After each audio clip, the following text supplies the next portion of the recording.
18 anyos nga lalaking gireklamong managmal kundi hatagan og kwarta sa mga pasahero sa jeep. Nadakpan human gireklamong nagdala og armas. Ang detalye sa live report ni Femari Dumabok. Fem.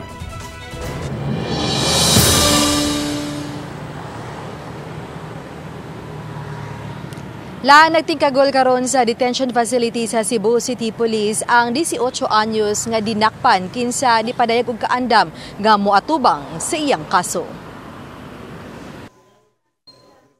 Igo na lang sa pagpangayog pasaylo kining 18 anyos nga nagpailang si RB Cuervo nga taga Sitio Bato, Barangay Ermita ning Dakbayan sa Sugbo.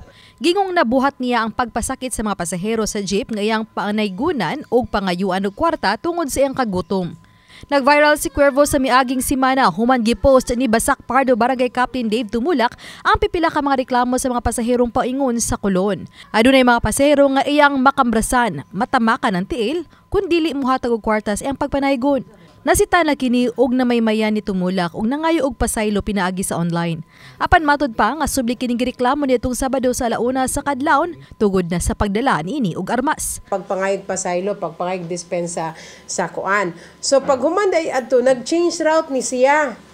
Nag-change route, wala na siya na monitor from south area going to Colon.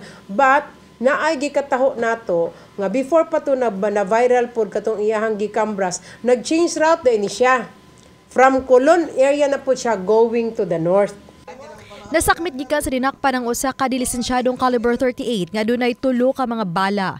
Giangkon sa dinakpan nga iyang armas ug matud pa pang proteksyon kini sa iyang kaugalingon. Akong tuang armas kay pang depensa na ako sa akong kagalingon. Ano man? Kaya na trending naman ko sa Facebook. Kaya na ako nimo patayin ko. Bantog ra ko tugi ko ang gidada ang armas. Sa akong amigo raman to. Hinatag ra to.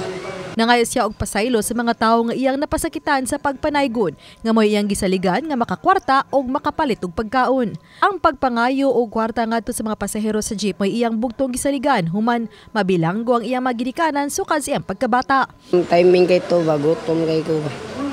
Bantog yung nay nato. Mangailang ko depensa inaot sila di na sila maglagot na ba. Dakpa naman. Nasikop na siya niadtong 2021 samtang minor de edad pa siya tungod sa paghupot o ginadiling drogas.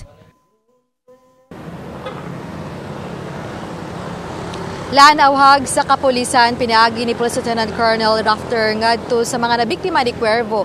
Sama na lang niadtong mga nahulga og napasakitan sa pagduaw sa ilang buhatan aron mapasaka ang dugang mga kaso sama na lang sa grave threat og slight physical injuries batok sa dinakpan.